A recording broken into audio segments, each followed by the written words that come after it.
Fala pessoal, beleza? De novo aqui a gente no episódio 47 dessa vez. Eu sou o Alexandre, vou conduzir essa conversa aqui no próximo bloco. Antes de apresentar quem está aqui comigo, eu vou reforçar para vocês seguirem a gente nas redes sociais, divulguem para os amigos aí que tem curiosidade de conhecer um pouco das pessoas que estão por aqui. Sigam a gente também lá no Spotify, no Instagram e assim por diante, porque lá surgem conteúdos um pouco diferentes do mais do mesmo ali no YouTube. Beleza? Então hoje eu tô aqui com o Rafael Rosa da ATR Incorporadora. A gente vai sair um pouco desse universo da arquitetura e vai entrar no bruto, né? No que surge ali do começo de tudo. Então, Rafa, se quiser se apresentar aí. Legal. Bom, sou Rafael, eu sou sócio da ATR Incorporadora. Eu e minha mulher somos sócios da empresa, então...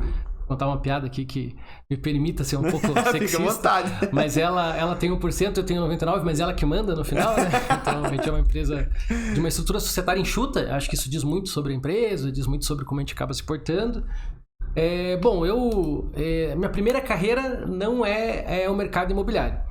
Eu comecei no mercado imobiliário há um pouco mais de 10 anos, mas a minha formação inicial é na área de comércio exterior. Comércio exterior? Comércio exterior, exatamente. Nada a ver. Nada a ver, totalmente fora do que eu faço hoje. Era um curso na Federal, né? Administração Internacional de Negócios.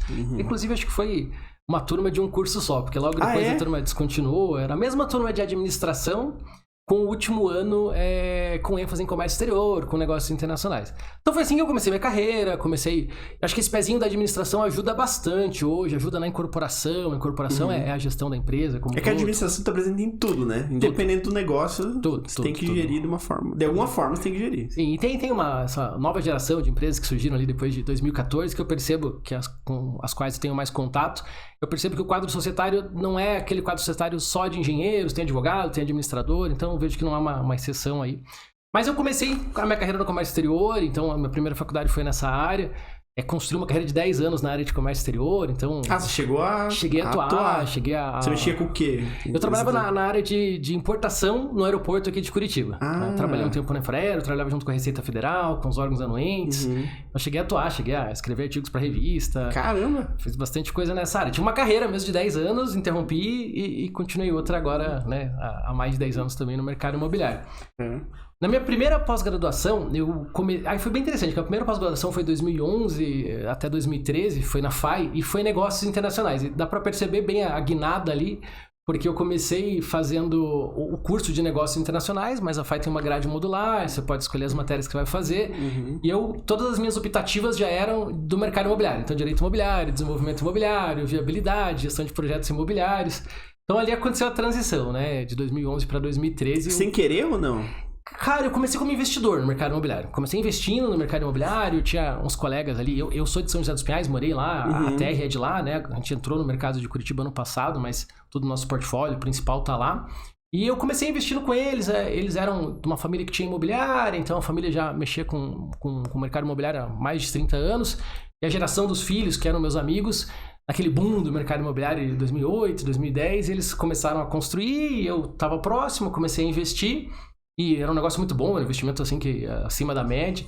E com aquilo começou a me gerar atenção, né? Por que eu tô conseguindo investir aqui, consigo ter esse retorno? Por que a poupança não rende tanto? Porque como é que esses caras estão conseguindo me dar um retorno tão bom aqui? Eles devem estar ganhando pelo menos o dobro disso, né? Vou descobrir. E ali eu entrei, comecei a pesquisar um pouco mais, comecei a acompanhar eles em obras, comecei a acompanhar eles na logística de achar terreno, desenvolver. Era uma construtora pequena lá da cidade. Mas ali que foi meu primeiro contato. Foi bem no meio dessa faculdade, eu fui mudando ali, já de graduação no meio desse curso. Você foi terminando a faculdade, mas já com um pezinho ali. Eu entrei em negócios internacionais e saí já no mercado imobiliário. Aí já até a grade curricular diz isso. Lá o currículo tá negócios internacionais, mas a grade é muito isso. Aí depois eu fiz...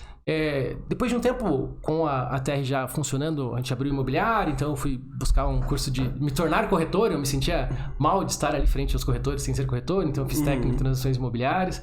Fiz uma segunda pós-graduação, um MBA, aí já totalmente de engenharia, né? Gestão de obras e edificações. Aí já tava com o pé, cabeça, todo dentro do mercado imobiliário. Esquece comércio exterior. Acabou. Era o único... Tinha eu e mais um administrador na sala, eu lembro disso, que é até engraçado, nos primeiros dias ali. Os professores perguntavam, né, qual a tua formação? E quando a gente falava administrador, todo mundo olhava, né? O que vocês estão fazendo aqui, né? Só vocês dois. Tava barata a mensalidade? Não tinha o que fazer.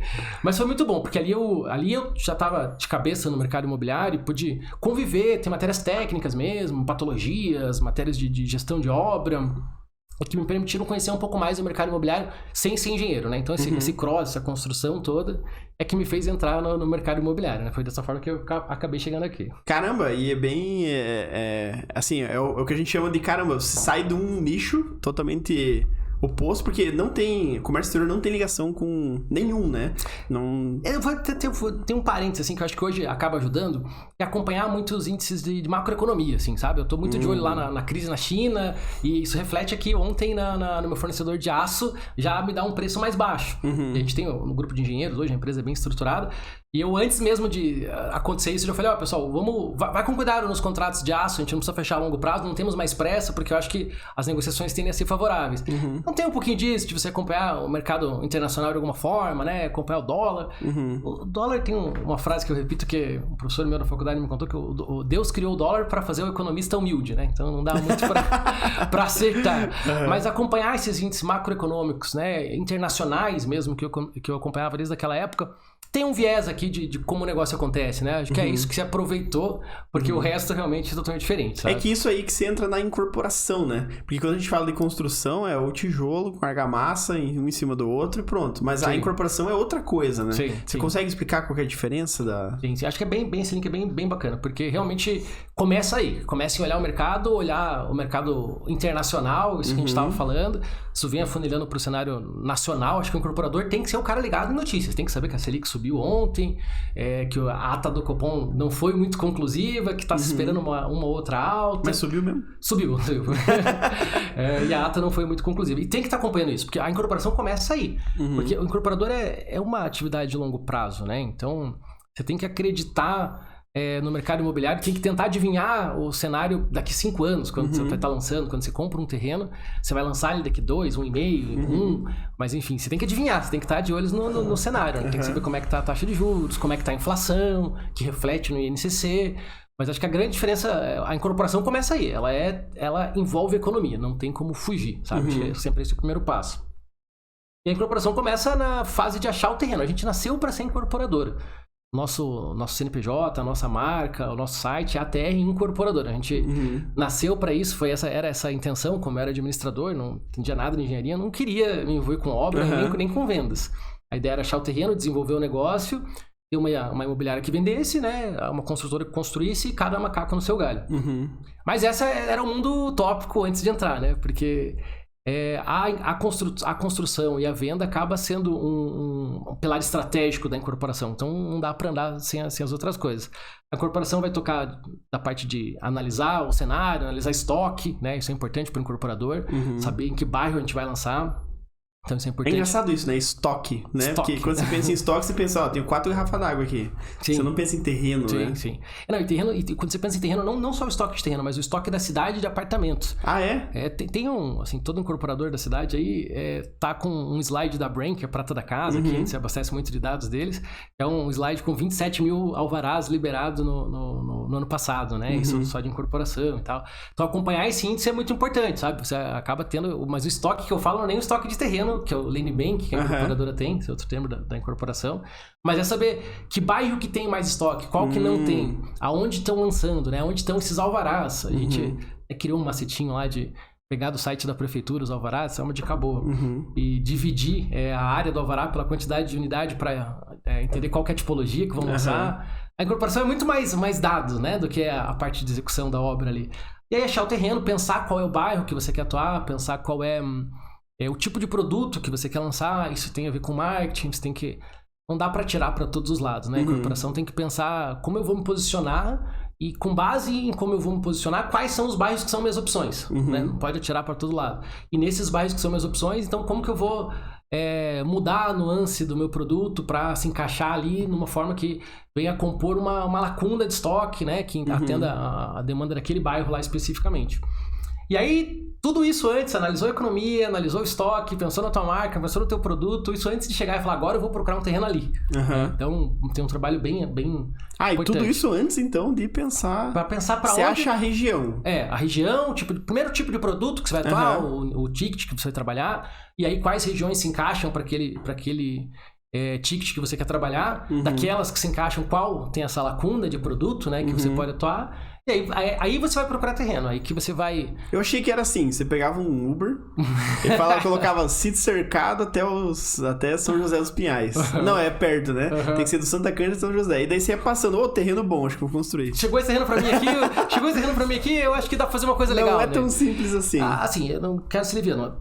Tem formas de trabalhar assim e funciona, mas a gente procura escolher dessa forma, sabe? É que é como apostar na bolsa, né? Você sabe se a Petrobras vai subir ou vai cair? Você não sabe. Sim. Talvez você consiga entender um pouco da política que tá acontecendo, ano da eleição, blá blá blá. Talvez tenha algum reflexo. Vai ter algum reflexo, com certeza. É a mesma coisa, né? Que você tá falando. Tipo, você tem que acompanhar os índices pra ver se vai fazer sentido você lançar um tipo de apartamento, um tipo de prédio em tal região. Ou se aquilo ali vai mudar o zoneamento e você tá com um elefante branco ali que vai ficar 30 anos pra vender, né? Sim. Isso até é uma coisa que eu penso, uma teoria minha, que acaba fazendo com que algumas incorporadoras sejam tão regionais, assim, porque é muito confortável você ficar na sua zona de conforto ali. Nós, falando sobre isso, a gente entrou em Curitiba agora, né? Faz 2 anos. Então, pra gente foi confortável atuar em São José por muito tempo. E até primeiro no Afonso Pena, depois nós viemos pra margem do centro e agora no centro. Porque quando você lança próximo, você conhece melhor que ninguém aquela demanda. Você sabe, eu tô com uma tabela aqui, eu tô sentindo os clientes que estão entrando. Então, melhor do que qualquer pesquisa de mercado, você sabe o que está acontecendo. Quando você tem que, para crescer, buscar novos mercados, aí que essa análise é importante, sabe? Se você vai ficar na sua região, até comporta. Você, olha, que eu conheço bem, surgiu um terreno interessante, vamos fazer alguma coisa ali. Então, vai muito disso, sabe? E você tem, assim, hoje em dia você conhece bem Curitiba, conhece bem São José e tal, você consegue dizer, tipo, quais regiões são melhores para qual tipo de empreendimento? Esse tipo de coisa você vai aprendendo com o tempo ou, assim, tem um curso que você faz para... Sempre tem como você buscar especialização, conhecimento. Eu sou muito afoito por buscar cursos de viabilidade, cursos de análise de mercado, né? De como se fazer essa análise, as zonas de influência, como que tem não é só o raio, a delimitação disso. Tem vasta bibliografia sobre isso. Mas a gente aqui em Curitiba, no nosso exemplo prático que a gente fez, a gente percebeu que lá em São José nós estávamos atuando no médio alto padrão, né? Agora no alto padrão lá. E pra gente era interessante entrar nesse nicho aqui em Curitiba também. Então, escolher alguns bairros que caberia esse tipo de produto. E aí buscamos nos tornar especialistas naquele bairro. Então, a gente escolheu Água Verde, né? O nosso primeiro lançamento foi o Arandá, foi no Água Verde.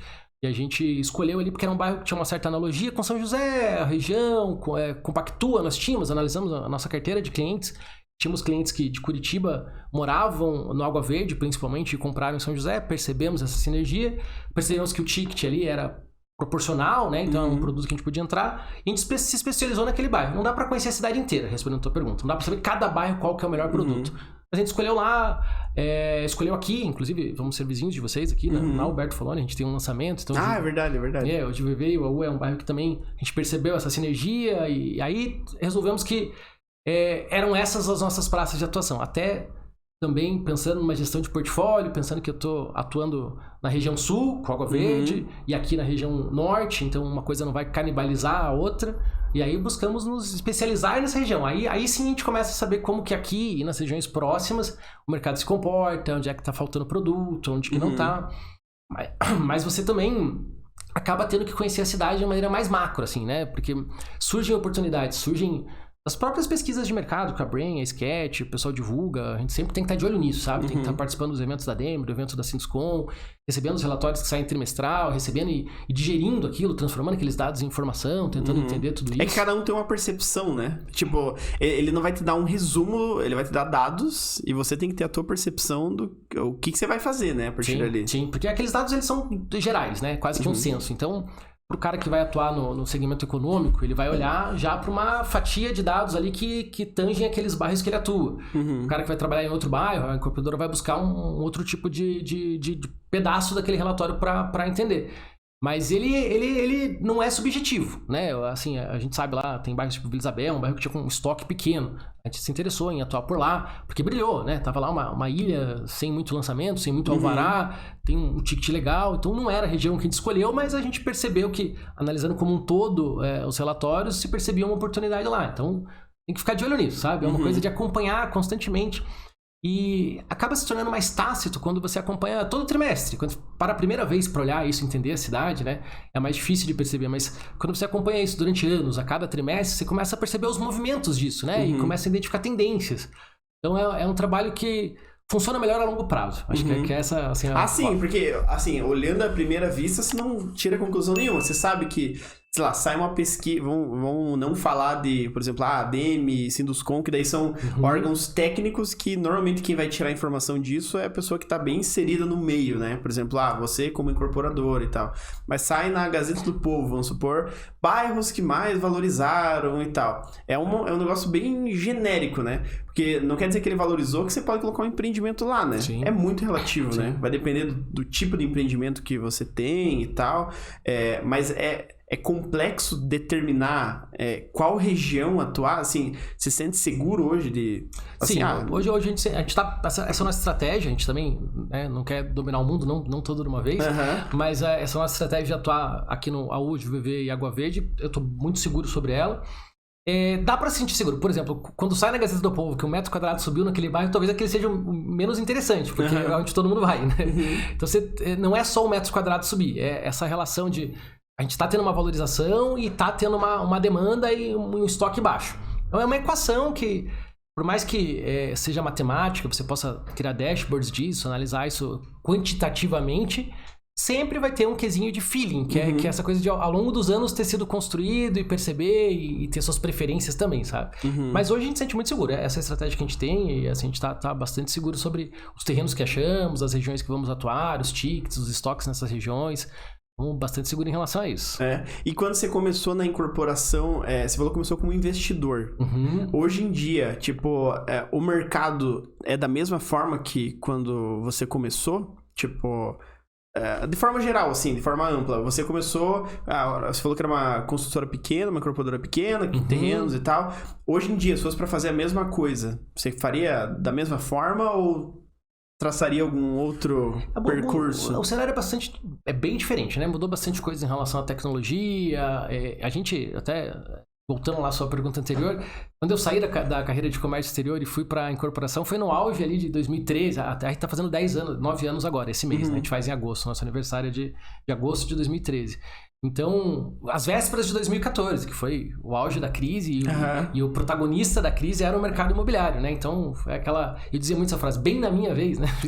Exatamente quando a gente resolveu entrar no mercado, sempre quis ter uma empresa, então consolidar uma empresa com todas as forças, colocando em prática ali tudo que já tinha tido outras empresas, mas de forma mais robusta, foi no auge. Então mudou muito porque a gente está praticamente em cenários opostos, né? Talvez a gente esteja no pico, né, na parte mais alta, já indo para um final de ciclo de alta, e quando eu entrei no fundo do poço ali, né? No começo, lá embaixo, chorando. Exatamente. Então é muito diferente nesse sentido.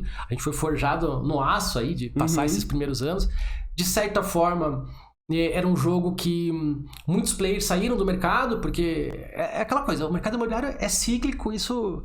Nem me pergunte por quê, é uma coisa que eu não sei explicar, fica aí a curiosidade, mas é fato, assim, é fatídico que isso acontece. Cíclico em que sentido? Ele tem um ciclo de alta em que as pessoas compram bastante, se vende bastante, e aí logo depois disso vem muitas obras, né, porque é normal que se venda na planta, e depois ele tem um momento de baixa. Então ele vai oscilar entre momentos de alta e baixa. Isso, se você olhar toda a história do mercado imobiliário, assim, os gráficos são bem claros que isso acontece. Claro que alguma coisa entra ali no meio do caminho e pode alterar isso. Tipo pandemia, sei lá. Pandemia, eu brinco que a pandemia ela foi tipo, sabe o vezes 2 do WhatsApp? Ela foi o vezes 2 no ciclo imobiliário. Não sei se é porque tava bom, eu tava no ciclo de alta e quando é bom passa mais rápido, né? Mas eu senti que foi um ciclo mais curto por conta da pandemia. Assim, foi tudo muito rápido para subir e se vendeu muito, se bateu muitos recordes. Mas tipo isso, pode ser alguma coisa que interfira na velocidade, inverta um ciclo antes, mas é cíclico, isso assim não é fatídico, não tem como fugir. Então é muito diferente, né? Aquela época a gente estava no ciclo de baixa, agora a gente está no ciclo de alta, muita tecnologia mudou, Mas outra coisa que você me perguntou como que é a diferença de incorporadora e construtora, acabei fugindo da tua pergunta. A gente nasceu para ser incorporadora e na primeira obra a gente contratou uma construtora, colocou um pessoal na rua para ir atrás das imobiliárias e descobrimos que o mercado estava ruim. Então a primeira coisa que a gente teve que fazer foi trazer vendas para dentro. Então a gente abriu a incorporadora e trouxe vendas para dentro, trouxe a parte de venda para dentro. Mas como é que começa, te interrompendo, quando você incorpora, vamos dizer, você já tem o terreno, você já tem o imóvel que vai lançar, já tem o estudo, e você vende aquilo. A gente passou toda aquela fase de achar a região, achar o terreno, né? A gente vai ter prospecção de terreno, viabilidade de arquitetura, viabilidade financeira, negociação é aquele terreno. Fechamos o terreno. Então tem toda uma fase de negociação, tem um Kanban para isso lá, passar por dois funis diferentes, né? Primeiro o terreno que entra, as negociações, daí depois a parte de desenvolvimento.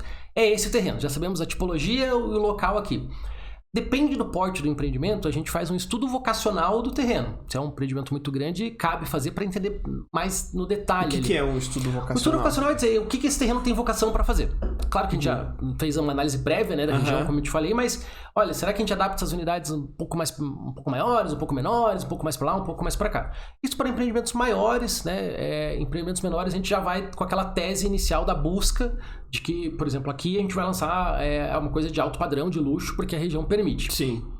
Aí o processo é começar com um estudo de viabilidade de arquitetura, confrontando com viabilidade financeira, porque tem que ser uma coisa que tenha liquidez, então tem que funcionar para o comercial, tem que ser uma coisa vendável e tem que ser uma coisa que dê retorno financeiro também. Você não vai fazer um estúdio de 6 milhões de reais com 30 anos quadrados. Talvez seja uma coisa que na financeira vai bater muito, né? Porque a rentabilidade é ótima, mas você nunca vai vender. Então, equalizar exatamente isso, a liquidez do produto, a velocidade de venda com retorno financeiro, que é a ciência ali, é uma ciência que você tem que simular cenários, porque ela não é precisa, então você sempre vai ter que simular cenários de preço, cenários de velocidade de venda, cenários de custo de obra. Mas é assim que a gente começa, desenvolve ali aquele produto, faz a viabilidade financeira.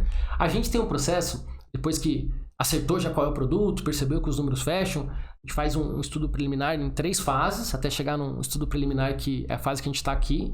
A gente tem, já sabe as plantas, já sabe o lazer, e já tem uma volumetria mínima de fachada. A gente tem um processo que a gente implantou já 3 empreendimentos atrás, extremamente curioso e extremamente prático, que é um processo de cocriação. Então, quando o projeto chega maduro, passou desse estágio de preliminar, estudo preliminar 3, a gente reúne várias pessoas de mercado, corretores, engenheiros, enfim, vou te convidar para o próximo até, porque a gente pega bastante gente de área multidisciplinar, é um processo.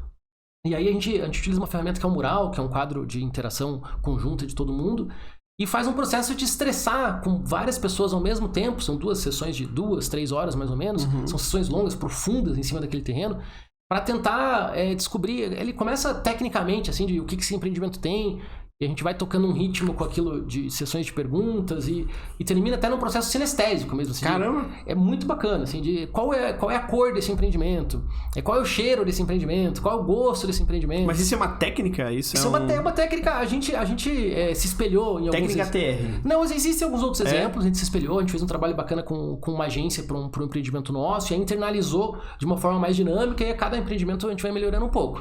Hoje já é um processo, a gente já tem os modelos de quadros, como isso vai acontecer, já tem a quantidade de integrantes que vão participar. E é fundamental isso, você acha? Tipo, a gente não entra no empreendimento sem fazer isso. Porque tem uma frase do Romeu Busarello, né? Que ele fala que a inteligência do grupo é sempre maior do que a do mais inteligente do grupo. Então, por mais que uma pessoa possa estar ali tem que ter um responsável pelo projeto, lá vai ser o que vai trazer todas as ideias. Quando você pega várias pessoas multidisciplinares e coloca elas para pensar nessas coisas, a gente consegue encontrar detalhezinhos muito importantes ali. A gente sempre melhora os empreendimentos. Sempre, sempre, sempre.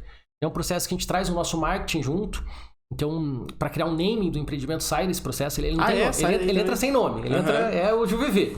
Ele sai alguma coisa, sabe? Então, o nome sai desse processo, o marketing passa a conhecer. A gente decide quais vão ser os diferenciais que vão ter de acabamento mesmo. Então, aqui, alguém sugeriu colocar toalheiro, um desembaçador de espelho, um toalheiro aquecido. Vale a pena colocar, a gente vai viabilizar. Isso surge durante a reunião ali? Durante a reunião de cocriação. Tem momentos em que a gente pergunta para as pessoas sugerirem. Então, a gente nunca traz o mesmo time. A gente tem sempre lá, né, o meu time de marketing, o meu time de engenharia que participa, porque eles acabam tendo esses inputs para retroalimentar os processos, o time de arquitetura, principalmente, mas traz convidados diferentes. Por exemplo, aqui a gente está buscando nesse time imobiliários que tem uma atuação mais na região, que possam trazer uma expertise que pra gente é novidade. Então, é difícil entrar no território, por mais que a gente tenha pesquisado, sem antes perguntar pra alguém que tá lá já, né? Olha, o pessoal daqui gosta de, sei lá, janela piso-teto. Não tinha pensado nisso, né? Então alguém traz isso. E nisso a gente pensa no lazer, mudam realmente as áreas de lazer do empreendimento, mudam a fachada. Tem um quadro em que a gente coloca as plantas, para que as pessoas os participantes possam colocar post-its, olha, arrasta essa porta mais para lá. É muito bacana. Então o processo tá lá naquele estudo preliminar, ele passa por esse filtro de cocriação, fica quase um mês ali maturando, porque são 2 reuniões e todo um processo. E aí sai depois disso já com o naming feito, com o conceito feito, o texto, né, o porquê do empreendimento, a gente acredita muito em propósito, então busca muito isso. Então é um processo curioso, assim. Eu vi um negócio parecido com esse, de um empreendimento uma vez, que foi feito, acho que foi um negócio online, eu não participei, mas eu tenho um amigo que participou. E era até engraçado, porque eles falaram assim, vamos falar sobre as áreas comuns agora. O que você quer ter? E daí teve uma moça que falou assim, eu odeio criança. Então, pra mim, assim, brinquedoteca, pra mim, nunca usaria, pra mim só encarece o negócio e tal. E saiu o empreendimento e não tinha brinquedoteca. Não sei se foi por causa dela, né? Mas essas opiniões são importantes, porque ela mora na região. Então pode ser que a idade dela, junto com o gosto dela, tenha influenciado no tipo de empreendimento que sai do chão, né? Sim. A gente cria uma persona. Quando a gente vai criar a cocriação, até para montar esse time de participantes, a gente já pensa quem que é a persona, que é uma pessoa genérica que vai cria 2 ou 3 personas para aquele prédio. E aí traz os participantes que sejam personas para aquele prédio. Então, se a gente está fazendo um prédio que é mais moderno, sei lá, são apartamentos compactos, a gente vai trazer pessoas que possam representar essas personas mais jovens, que tenham essa opinião, para não gerar um viés que não funciona ali, sabe, no projeto. Então, a gente está lançando um projeto de luxo, a gente vai trazer pessoas e imobiliárias que atuam nesse segmento, para que as opiniões sejam condizentes, sabe? Mas a gente tem, assim, os inputs que saem de lá, tanto para projeto quanto para o marketing, têm sido muito valiosos pra gente, sabe? O marketing tem que ficar com os ouvidos ali preparados, né? Porque... O marketing é só anotando. Ele só participa só anotando, tomando nota. É escrevente ali só. Porque isso acaba dando uma forma real dando uma cara pro empreendimento, né? Porque muitas ideias, acho que quase tudo ali vai ser positivo, seja pra falar assim, não, isso não, nada a ver. Ou tipo, não, isso dá pra implantar e tal. E daí, é a partir daí que começa a venda, então. Isso daí a gente vai fechar o produto, aí a partir daí que a gente vai demandar o projeto legal. Né? Alguém poderia te dizer que a incorporação começa agora. Porque a incorporação, né, a legalização, a incorporação como legalização, a gente tá falando do ciclo de desenvolvimento imobiliário. Aí envolve tudo isso que a gente falou. Dentro desse ciclo tem um ciclo menor, que é a incorporação, que aí começa nessa etapa que a gente tem o produto ajustado com esses inputs, gera o projeto legal, esse projeto legal vai para alvará, tem uma série de legalizações compulsórias de bombeiro, meio ambiente, companhia de energia elétrica, Sanepar. Tudo para sair papelada e... Toda a parte de legalização tá ali atrelada à incorporação, né? E a incorporação em si, o documento de incorporação é o ato de receber esse alvará, criar uma minuta de incorporação de condomínio, e aí vem a incorporação, né? O quadro de áreas, que é uma norma, né? NBR 2721, é uma forma de preencher um quadro de áreas que vai dizer a área legal daquele empreendimento.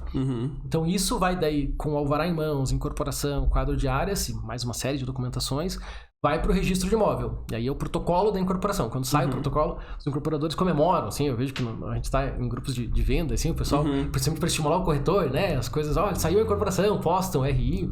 O RI é o documento, né, que é a matrícula, com todo esse processo feito, projeto aprovado e esse projeto transcrito para a matrícula do imóvel. Aí ele está incorporado. Esse é o ato de legalizar, de incorporar ele. Aí a gente começa as vendas, né? Ainda se permita cada vez mais, tem legislações que mudaram bastante esse ano, até de forma positiva. É que é aí que você começa a construir, né? Ou não? Ainda estamos longe da construção. Nem passa. Ainda estamos... Depende muito do modo de operar também. Você tá com tapume, pelo menos. Estamos com tapume, sim. Já estamos nessa fase de colocar tapume lá, de começar a marcar presença no bairro, fazer uma campanha de branding. Nosso marketing anda muito alinhado. Então, nesse tempo, a gente já tá fazendo uma campanha só de marca, às vezes, no bairro, um outdoor, alguma coisa, pra saber que as pessoas começam a conhecer, né? Sim. pegar aquele topo de funil. Então, aí a gente começa, feita a incorporação, começa as ações mais pesadas de venda, saem os materiais de marketing, sai maquete, e aí começa o stand.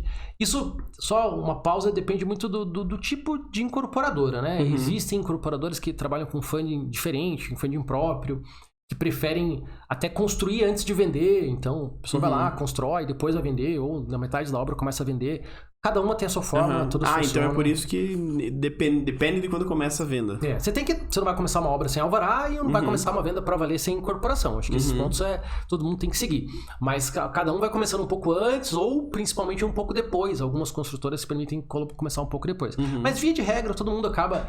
A incorporação em si, ela existe, a maior parte dela com funding bancário, com algum tipo de funding. Então, você começa as vendas já nessa fase, as obras às vezes começam junto, às vezes começam... depois de uma certa quantidade de venda, né? A demanda mínima atingida. Mas é aí que começa a venda, que começa a movimentação, e um pouquinho depois das vendas, normalmente, depois de uma certa porcentagem atingida, que a gente começa a obra, que todo mundo começa a construir, e aí escorre em paralelo, né? A obra vai seguir, a obra tem um ciclo maior, então quando eu faço uma projeção de gestão de portfólio ao longo do prazo, a gente percebe que a incorporação, as vendas demoram um tempo mais curto, então chega uma hora que as obras se acumulam, porque as obras têm ciclos de 2, 3 anos, dependendo da quantidade de pavimentos, principalmente. Então, a hora que a obra começa, elas acabam se acumulando, porque a incorporação é um ciclo mais rápido, a venda acaba e a obra segue por bastante tempo. Então, até a hora de vender e começar a obra, tem todo esse trabalho, isso é incorporador. Isso é a diferença de... Até o engenheiro nem entrou lá, claro, só deu opinião. O engenheiro entrou, a gente... É engraçado que a gente surgiu para ser incorporadora, como eu te falei. A primeira consultora que a gente contratou para fazer o primeiro prédio deu problema, então a gente teve que internalizar isso. Não era a nossa ideia, era ser até incorporador. Isso que eu ia perguntar, porque você falou que são 3 partes, né? A incorporação, a construção e a venda, que é imobiliária. Sim. Vocês incorporaram tudo? A gente pega o processo desde essa parte de olhar lá a crise na China até o final do pós-venda, nem assistência técnica, mas o relacionamento do cliente depois, e até no condomínio a gente atua também. Então, só que a gente nasceu para ser incorporadora. E o mais engraçado é que a nossa engenharia, a nossa parte como construtora, hoje se tornou um grande diferencial. Porque enquanto está acontecendo tudo isso da incorporação, e aí a gente trouxe isso para dentro lá em 2014, já logo no começo, e trouxe com esse olhar, até aí tem assim, duas palavras para definir nosso posicionamento, que é design e tecnologia. Isso é igual inovação, né? A gente sempre vai trazer prédios com design diferenciado, muita tecnologia embarcada. E lá e não só no prédio em si, mas no processo administrativo, no processo de venda, no processo de projeto. E assim que a gente entrou na engenharia ali, foi montando, a gente tem um quadro de 100 engenheiros civis, né? Então a gente tem bastante gente trabalhando com a gente, apesar de terceirizar muita coisa. Mas a engenharia entra na fase de incorporação, nos quadros de áreas, que podem ser arquitetos ou engenheiros que fazem, mas principalmente na fase de projeto. E a gente se diferencia muito, a gente tem um diferencial competitivo na engenharia justamente por isso. Principalmente com a utilização de BIM. Então, lá em 2014, quando a gente falou, vamos ter que construir, não vai dar pra só incorporar. Que merda, vamos ter que entrar. O cara chegava, o empreiteiro, eu lembro até hoje, esse primeiro empreiteiro chegou pra mim e falou, não, você me contrata e você pode ir pra praia, eu construo pra você. Sempre aquele, né, outra você vai pra praia e ficar folgado. Então, vamos ter que construir, não vai dar pra ir pra praia, vamos ter que fazer isso e tal. A gente já trouxe isso sempre buscando tecnologia, com essa mesma visão de, olha, vamos fazer diferente, vamos trazer coisa nova. E lá em 2014 a gente já começou a brincar com BIM. Eu lembro que na época era bem, assim, ouvia muitos falar sobre isso, né? Eu buscando informação no mercado, estava entrando, mas não era nada muito consistente ainda. A gente encontrou aqui na época o Thiago Campestrini, né? Campestrini que hoje acaba sendo uma referência, sobre o nome dele remete a isso. Mas incubado na Federal, eu lembro disso, que era o nosso segundo projeto, e o escritório da Campestrini era dentro do Politécnico, do Botânico ali, então era aquele ambiente de sabe, o Facebook quando tava dentro do quarto lá do fundador, era meio que esse ambiente, dentro do Politécnico mesmo. A gente começou a mexer em BIM, e hoje todas as nossas obras, desde o estudo de viabilidade, que é naquela fase do terreno, que a gente vai ver o que dá para construir, quanto que isso vai dar de retorno, já começa em BIM, já começa com projetos 3D, com uma ideia de volumetria, com parâmetro daquele estudo de viabilidade no BIM, que já vai trazer parâmetros para a viabilidade financeira. Então, o BIM foi o primeiro passo que a gente fez para, vamos trazer a engenharia para dentro. E é onde a engenharia entra no começo, porque você tem que projetar. E então, projetar é onde a gente já começa com um time de engenheiros, muitos engenheiros atuando, mesmo antes da obra começar. Tem um gráfico também famoso aí, que é, ó, quanto mais tempo você investe em projetos, menos você perde tempo na obra. Né? Então, a gente acredita bastante nisso. Nosso processo de projeto é muito elaborado. Então... É fato, né? Não, tem que ser. Vocês sabem disso também, porque na área de atuação, né, qualquer área de atuação que envolva civil, você isso é uma máxima ali. Então, a gente começa muito com projeto, começa já com um BEP, começa com um plano de ataque. Na hora de fechar os projetistas, a gente já escreveu um manual, né, de como tem que ser esse projeto que ele vai entregar. Porque o BIM, eu sou muito entusiasta, apesar de não ser engenheiro, não quero ir além da minha área aqui para falar sobre BIM, mas o BIM, ele tá pro AutoCAD, assim como o AutoCAD tá pra prancheta lá, sabe? Que o cara escrevia com papel e caneta, veio o AutoCAD e revolucionou, né? E o BIM fez essa revolução, agora já consolidado. Mas lá em 2014 a gente já começou a pensar nisso, e é muito... Tem várias formas de fazer BIM, tem que fazer o 3D, conseguir enxergar, e tem a forma de, no detalhe, você escrever um BEP, que quando você for contratar um projetista, você vai passar para ele, olha... Esse projeto precisa ter essas premissas, essas camadas, esses presets. Então, todo mundo tem que entrar muito alinhado no projeto já, sabe? A gestão disso, as compatibilizações. A gente usa vários softwares, o BIM Collab é ótimo para isso. Que é para saber as issues de projeto, onde o projeto não está compatível com o outro. Que é para o projeto chegar... Eu estou esperando alguém inventar uma impressora 3D, que a gente tem projetos tão bom ali que só print, sabe? Mas a gente discute os projetos num nível de detalhe de centímetros. Assim, olha, se for, precisa subir 3 centímetros a mais. Sabe? Isso tudo num processo que leva 9 meses, 1 ano, às vezes. Então é um processo longo já de construção virtual do empreendimento, porque tem vários engenheiros, vários mesmo, acho que até mais do que na obra. Tem o de elétrico, de hidráulico, de estrutural. Então todos eles trabalhando de forma colaborativa durante 1 ano, às vezes. Então, às vezes a obra leva 1 ano e meio, 2. Mas 1 ano antes, eu tenho um time até maior. Então, provavelmente horas de engenheiro, as principais horas de engenheiro estão dedicadas ali nessa parte de projetos. No projeto, sem sombra de dúvida. E é onde acontece tudo isso. A gente começa lá desde o ArchiCAD e a gente vem até o BIM 5D. Se fala em BIM 7D, assim, é uma modelagem de informação. Então, tem que tirar um pouco esse conceito que a gente tem 2, 3D, 4D, só de dimensão, ambiente, de dimensão, perfeito. Mas daí isso evolui para um projeto muito bem compatibilizado. Esse projeto vai para um orçamento. Então, hoje, nossos orçamentos saem do modelo BIM. Então, se a gente alterar o modelo BIM, isso vai alterar meu orçamento. Eu não tenho mais aquela extração de quantitativo manual, que é o 4D, e o 5D, que já a projeção disso ao longo do tempo. Usando o Navisworks, que é realmente a gente poder acelerar um videozinho mesmo. De ver o negocinho se mexendo ali. Se acelerar e falar, olha, vamos ver como é que essa obra vai estar no dia 15 de maio do ano que vem. E aí você conseguir acelerar e ver, olha, a gente vai ter uma janela aqui, então não vai dar. Acho que essa foi a primeira vez que eu tive contato com o BIM, que falaram assim, nossa, tem um negócio chamado BIM, bem legal aqui, ó, tá vendo, ó? Aperta o play, daí o prédio subindo, assim, tudo. É a primeira impressão, é legal de ver, né? Pô, é legal demais, mas daí quando você vai ver o real benefício que ele traz ali é absurdo, né? Sim. E essa é a segunda área, que é a incorporação, construção e a imobiliária. A imobiliária... Resolveram incorporar também? Ou... a gente... Incorporar não, resolveram agregar não. Foi a primeira coisa que a gente trouxe, né? Então, assim, no começo era para ser incorporadora, a primeira coisa que veio foi as vendas, que a gente percebeu que era fase de mercado ruim, então bateu nas imobiliárias, e aí, pessoal, cadê as vendas? E circulava e fazia ações e não saía. A gente falou, vamos ter que vender, né? Não era para vender, vamos ter que vender. Então, a gente constituiu uma house. Essa house acabou sendo um diferencial competitivo também na época, porque também lá, 2014, o pessoal não vendia pela internet ainda, o Facebook não era essa explosão. Então, a gente tinha campanha de leads naquela época e a Tecnisa tinha. Então, era uma coisa restrita. Então, a gente cresceu muito por conta disso, porque a gente entrou na internet muito cedo, sabe? Esse foi um ponto crucial ali de inflexão. A gente tá vendendo bem, sabe? As pessoas não estão fazendo isso, vamos aproveitar. Isso virou uma competência tão grande que a gente percebeu, passou 1, 2, 3 anos, a gente percebeu, o pessoal ainda não tá fazendo isso. A gente tá aqui vendendo mais do que a gente precisa, porque os nossos produtos estão acabando, dá para fazer isso para terceiros. E essa house, ela spin-offou, ela é uma spin-off, né? Ela virou a Imobiliária Capriati, que é uma empresa que hoje tem 5 anos e meio. E ela é uma spin-off da ATE. Então, essa estrutura de house que a gente tinha de venda, que funcionava bem pra gente, a gente começou a fazer testes. Vamos vender o produto de outras pessoas, vamos vender o produto de outros... Aqueles meus amigos que eu investi, eles estavam com problema de venda, a gente já estava conseguindo vender, a gente falou, vou vender o de vocês. Acabou funcionando, e aí isso foi se tornando imobiliária, a gente... Enfim, chegou a ter equipe com mais de 50 corretores, né? Cresceu, virou uma outra empresa. E assumiu essa competência das vendas também de forma interna. Hoje a gente tem a house, né? Esse é um termo de incorporação bacana que... A estrutura interna da incorporadora é a house. São os que vendem exclusivamente a incorporadora. E aí a plataforma são essas vendas que vendem as imobiliárias parceiras. A gente atua das duas formas e tem que trabalhar das duas formas, não tem jeito. Mas isso acabou saindo dali, dominando as vendas, acabou saindo a Capriati, né? A imobiliária que hoje anda com as pernas próprias, tem uma estrutura societária diferente. Enfim, tem uma vida própria já que saiu ali de dentro da TR. Entendi. E assim, você entrou nesse meio de incorporação, né? Você saiu do comércio exterior, entrou em incorporação, daí já entrou bem na engenharia. Tem alguma outra empresa, alguma coisa assim que você faz parte? Ou você... Porque você conhece muito o mercado, você acaba conhecendo muitas coisas, você começa a enxergar gaps no mercado, né? Quando você tem essa visão ampla, você consegue enxergar. Não, ali tem um oceano azul ali, ó. Opa, vou pular. Tem alguma outra coisa que você acaba... Tem. A gente tem uma outra spin-off que é uma caçulinha, né? Que eu chamo, que é a Economy, que a gente... Essa também é uma história engraçada pra contar. A gente...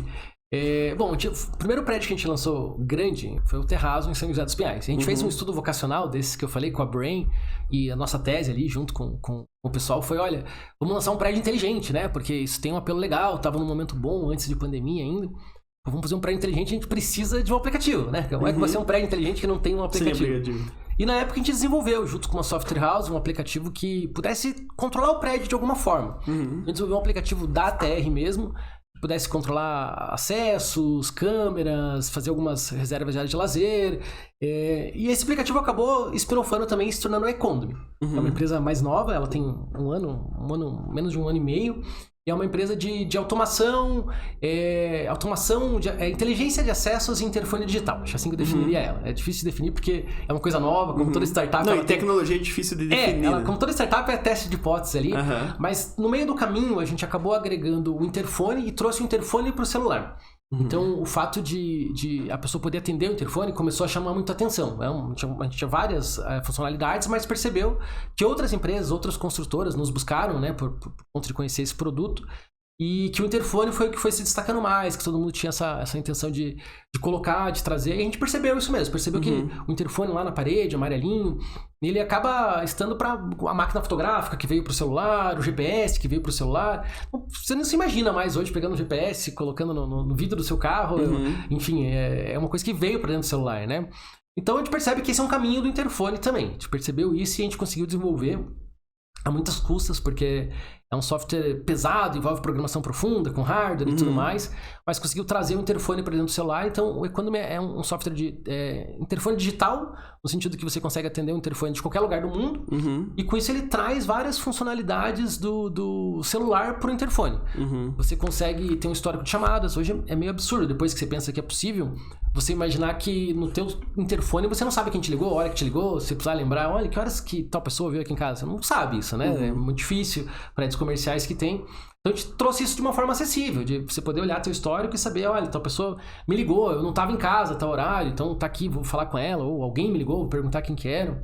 E até outras funcionalidades, ele é bem extenso, mas a possibilidade da pessoa gravar um recado de voz se não te encontrar. Então, olha, você não tá em casa, passei na tua casa, me liga depois, ou vai lá em casa, sei lá, é teu vizinho, alguma coisa assim. Esse é o grande carro-chefe dele, mas o controle de acessos, a inteligência de acessos acaba sendo também uma coisa que traz uma segurança para o condomínio muito interessante. É a possibilidade de você saber todo mundo que entrou, você tem um relatório de acesso de todas as liberações que tiveram, sabe? Então, o aplicativo permite que você atender o interfone, você possa liberar a portaria. Então, Alexandre, está aqui na porta da minha casa, opa, vou liberar para você aqui, aperta um botão, libera, você consegue entrar sem você ter que ir até o interfone, ou sem você estar em casa até. E permite registrar isso, tanto a liberação pelo aplicativo, quanto a liberação por biometria, facial, QR Code, ou até a gente tem uma outra forma de liberação que é por QR Code mesmo, por envio de convite com link passivo para QR Code. Então, você vai na minha casa, eu não tô lá de repente, ou é uma festa, ou é medianista que vai uma vez por semana, eu vou mandar um link para essa pessoa não precisa instalar o aplicativo, com esse link ela vai ler um QR Code na entrada do empreendimento, e dentro das configurações que foram setadas para aquele convite, né, de horário, enfim, as portarias que estão liberadas, a pessoa vai conseguir entrar ou não, se tiver autorizado para ela aquele acesso naquele momento, sabe? Então ele gerencia todo o acesso, porque você pode liberar uma pessoa sem estar lá, pode liberar através desse convite, mas o mais interessante, manter um histórico disso. E um histórico com um log com foto. Então, eu sei quem entrou, eu tô vendo uma foto, opa, aquela pessoa entrou esse horário, aconteceu um problema no apartamento, vamos buscar isso.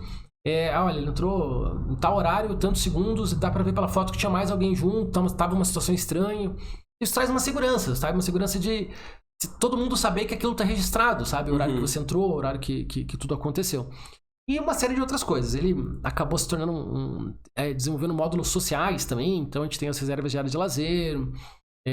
Enfim, tem a abertura de ordem de serviço, tem uma seção só para documentos, tem todo um módulo de comunicação. Então, condomínios que preferem não ter o grupo de WhatsApp, né? Uma forma de você poder falar com o teu síndico, ou você poder receber uma notificação, chegou uma encomenda, ou uma notificação coletiva que vá para todo mundo, né? No sentido de, olha, vai faltar água, tem uma manutenção do elevador, né? Que você precisa se comunicar ali, não é aquele mural só que você tem que ver ali, sabe? E vocês chegaram a fazer tipo um estudo de necessidade do mercado para o e-condomínio, porque é uma solução inovadora. Sim. Né?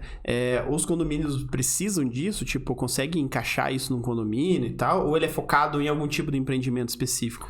A gente não fez um estudo para isso. Ele surgiu, a gente percebeu que existia uma demanda para prédios inteligentes, né? E colocou isso para o nosso prédio, mas foi muito natural. Tanto que o aplicativo da TR se tornou e-condomínio com um vídeo postado no LinkedIn, e esse vídeo no LinkedIn acabou sensibilizando outras incorporadoras que nos buscaram, olha, a gente quer colocar isso nos nossos produtos também.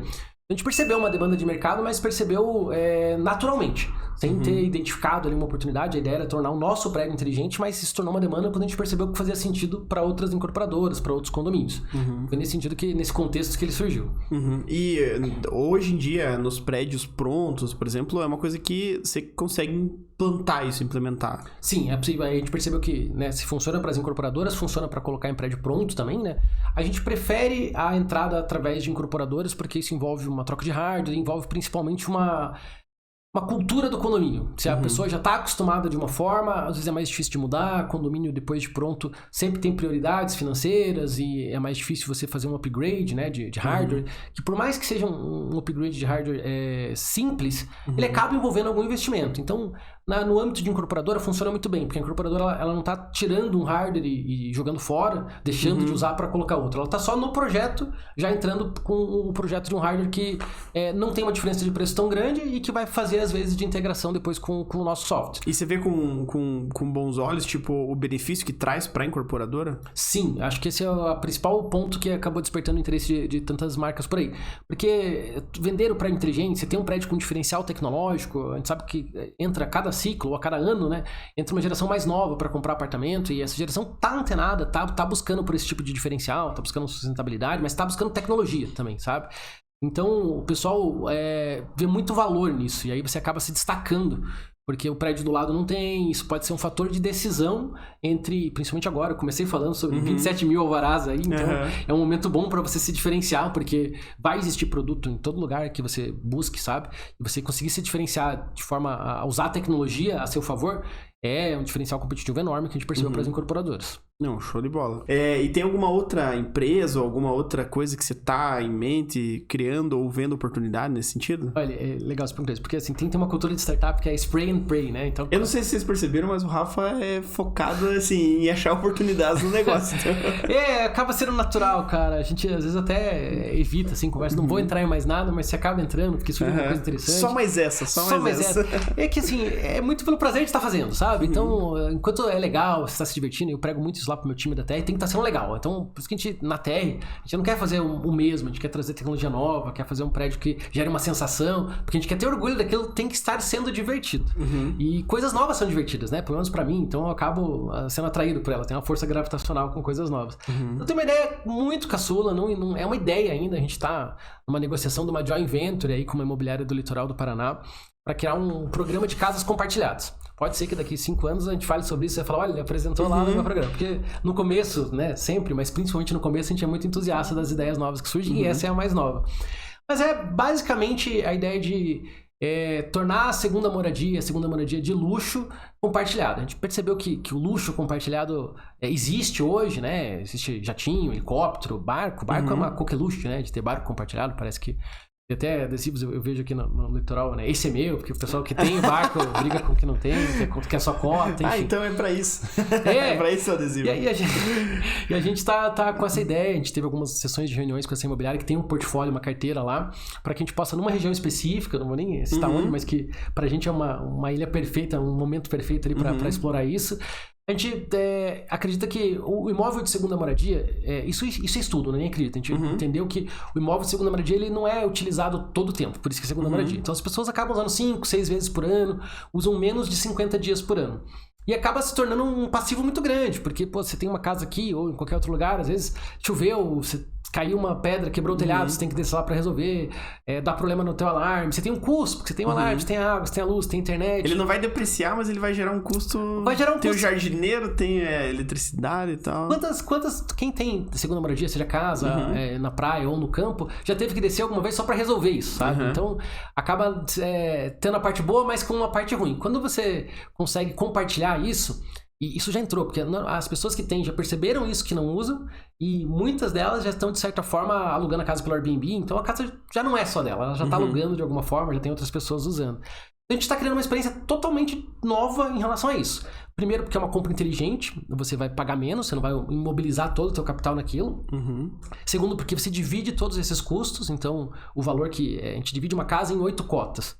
Então, o valor que você teria de custo mensal, você vai pagar 1/8 disso. É muito mais inteligente porque você vai usar. Você vai continuar usando a mesma quantidade de dias que você já usava. A gente validou muito isso porque quando a gente fala pro proprietário, quer tornar a tua casa uma casa compartilhada. Ele fala, nossa, que ótimo, eu já estava usando pouco, deixa uma comigo, eu vou continuar usando igual. Mas mais do que isso, trazer benefícios que o proprietário não tem, de serviços quase de hotelaria. Você, além de você ter um box individual teu naquela casa, que só você vai ter as suas coisas lá, te dá um senso de pertencimento. Mas você chegar e você ter a sua roupa de cama, o seu roupão com o seu nome, a cama é feita, a roupa de cama trocada, a casa limpa, até geladeira abastecida. Enfim, uma experiência que o dono da casa não tem. Quando ele vai, alguém desce um dia antes, tem que abrir, tem que tirar o mofo. Dessa forma não, você chega lá, tá uma toalha de cisne na sua cama com bombom. Você não tem isso morando numa casa com a sua casa, sabe? A gente acredita muito nessa tese, uma coisa muito nova. A gente tem até amanhã uma próxima conversa aí com o pessoal pra ver se sai. Essa é a caçulinha, essa é embrionária ainda, tá começando. E assim, é uma pergunta meio genérica, mas, por exemplo, você acabou de dar uma ideia super massa. Como é que é essa questão de, por exemplo, não, eu vou falar isso, se alguém olhar, achar interessante, vai fazer igual. Tem algum problema pra vocês? Como que é? Não, a gente, assim, claro que tá sempre exposto a isso. Aí é uma coisa mais... pessoal minha de querer acreditar sempre na parte boa das pessoas. Então, se alguém gostou da ideia, me procura, a gente faz junto, entendeu? Vamos somar, vamos fazer junto. Eu acho que é melhor, a gente já tem muita coisa estruturada, modelo jurídico estruturado.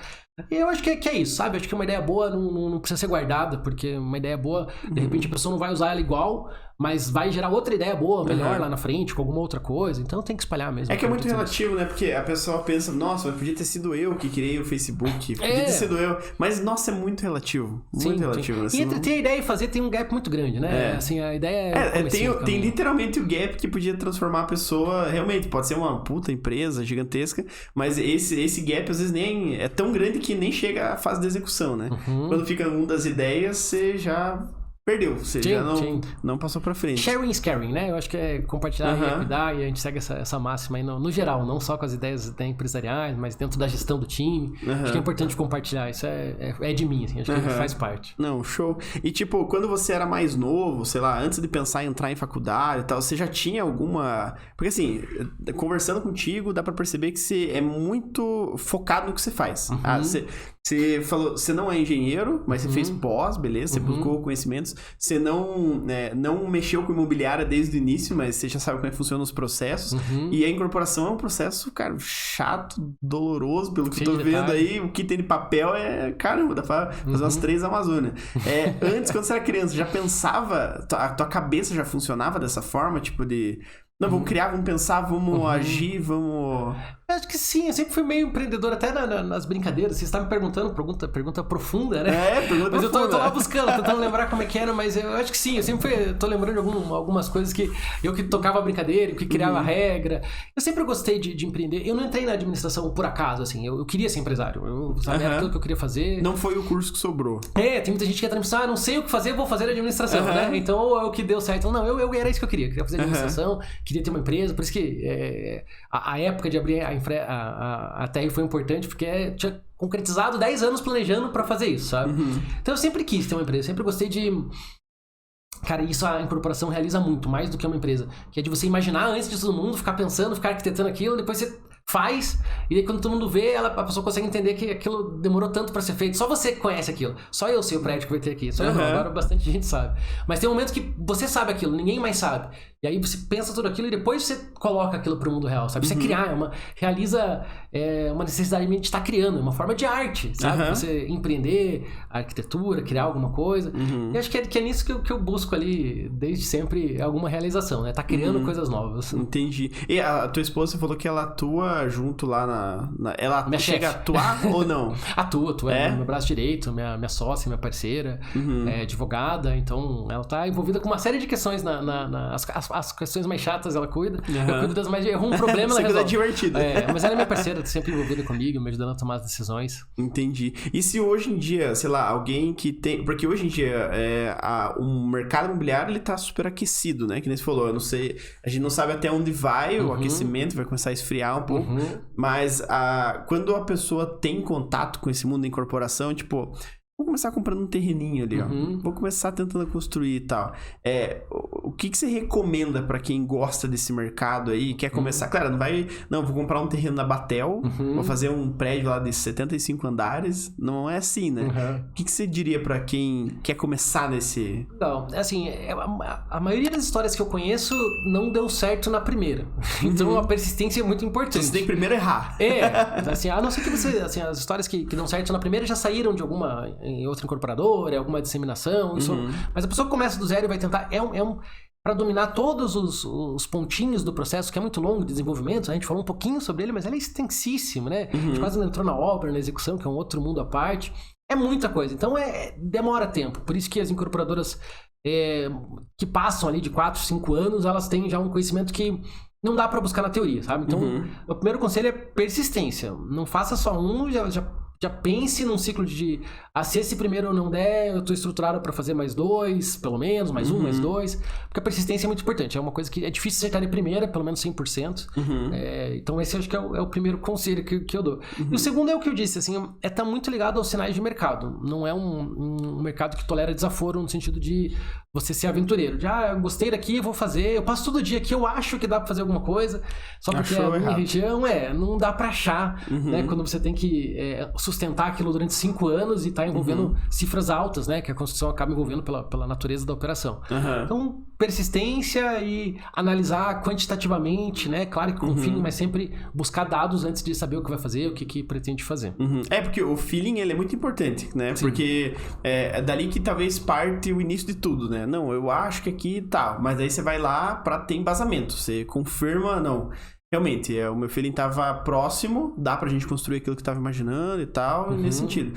E a ATR, ela faz imóveis comerciais também ou focado no residencial? Até como é que a gente tá hoje? A gente tá hoje com o Terrazo, que é um prédio de 17 pavimentos, quase 10 mil metros quadrados de obra, em São José dos Pinhais. Que esse foi o primeiro, você falou? Não, esse é o nosso...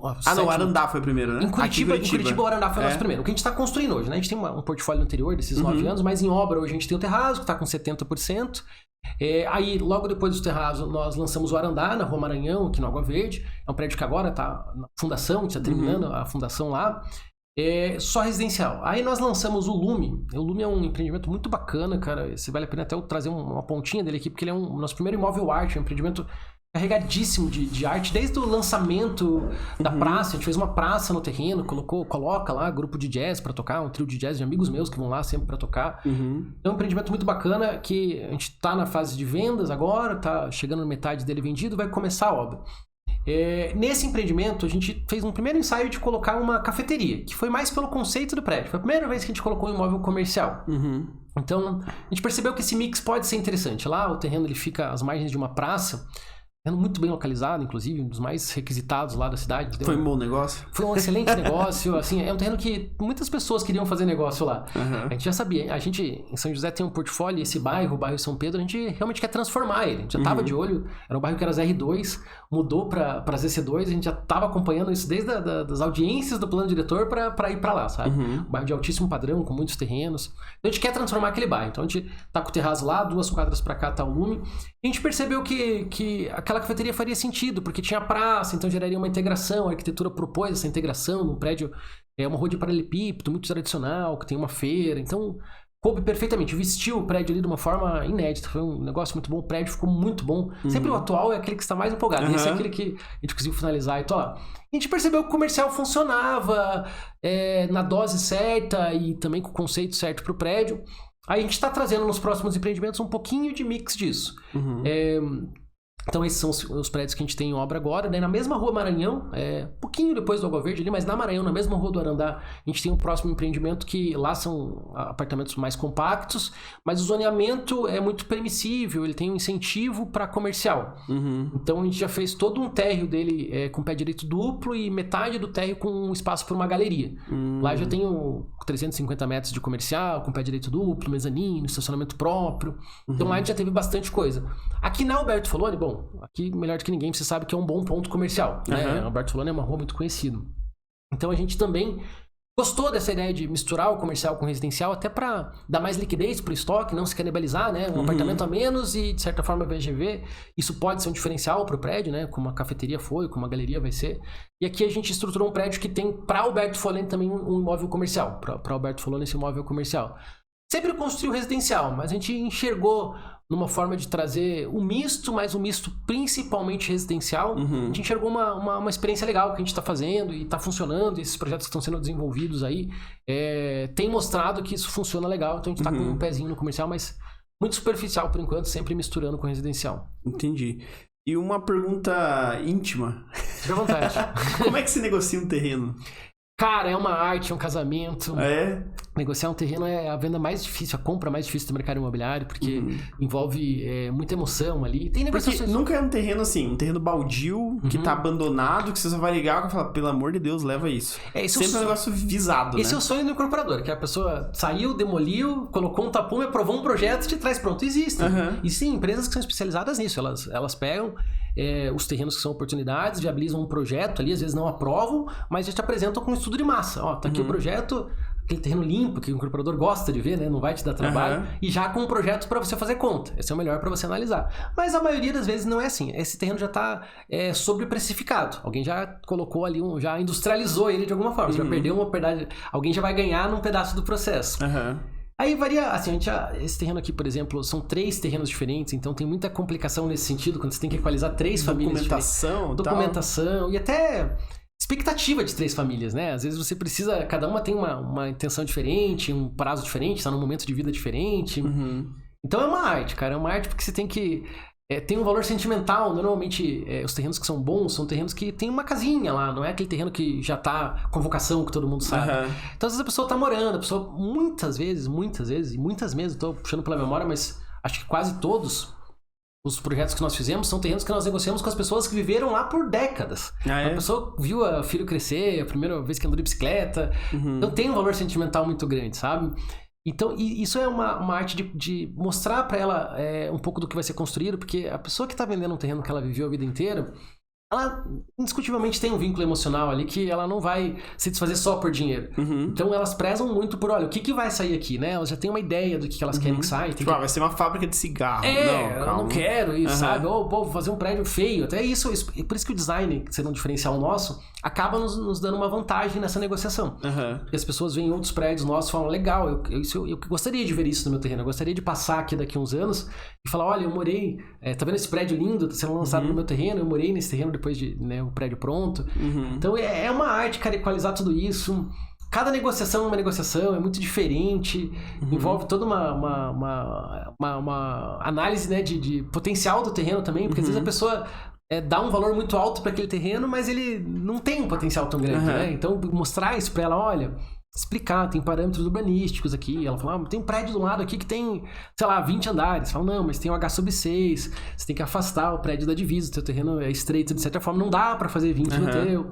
Então tem quase que uma parte de treinamento, de explicar, de treinar a pessoa sobre o que é possível fazer. Você usa tudo, né? Você usa o financeiro, o emocional, você tem que ser um pouco psicólogo, tudo pra... Tem, um pouco futurista também, pra pessoa olhar lá na frente e ver isso. E em relação, por exemplo, a concorrentes pra buscar um mesmo terreno, isso deve existir pra caramba, né? Porque devem ter terrenos que são visados por todo mundo, né?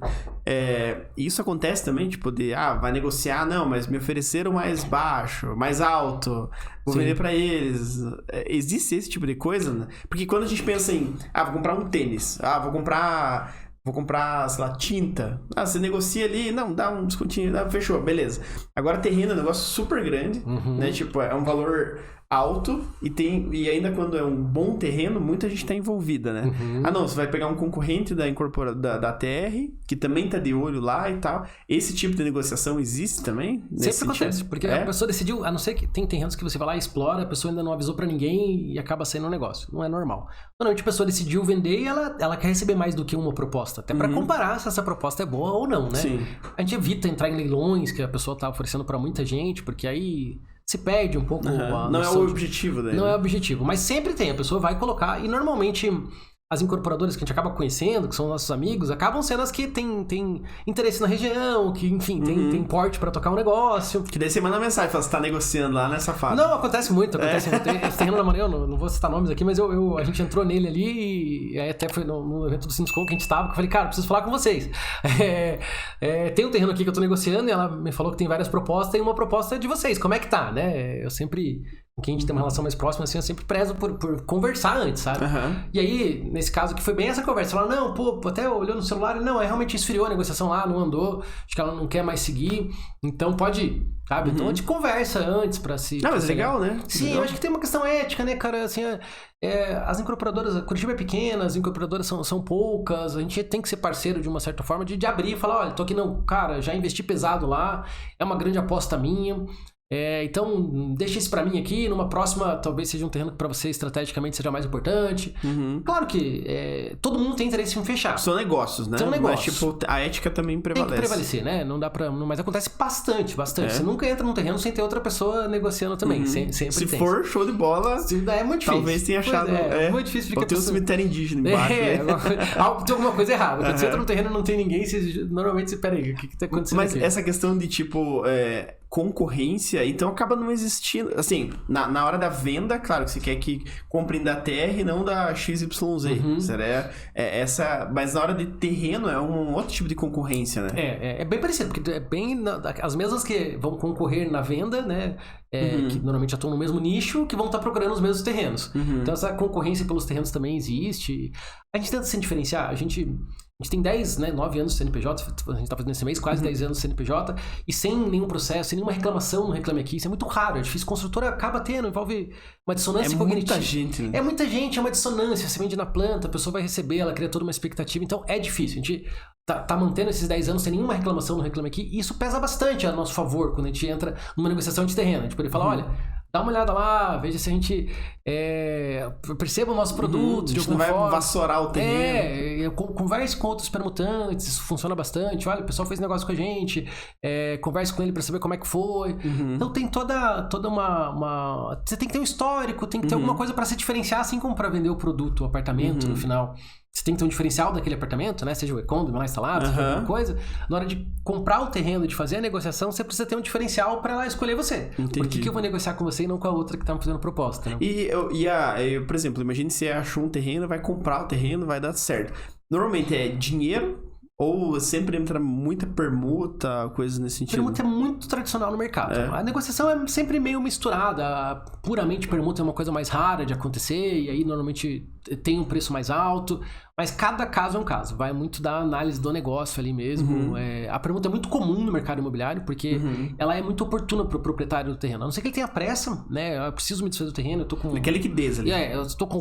Vou investir em outra coisa, preciso suprir algum valor da minha empresa, alguma coisa assim. Aí é o cara que tá vendendo. Mas o cara que tem tempo para fazer isso, ele entende que ele é o melhor investidor do mercado imobiliário, porque ele entra bem no começo, já segurando umas unidades, na fase que ela ainda não valorizou tanto, e lá na frente essa unidade vai estar muito valorizada.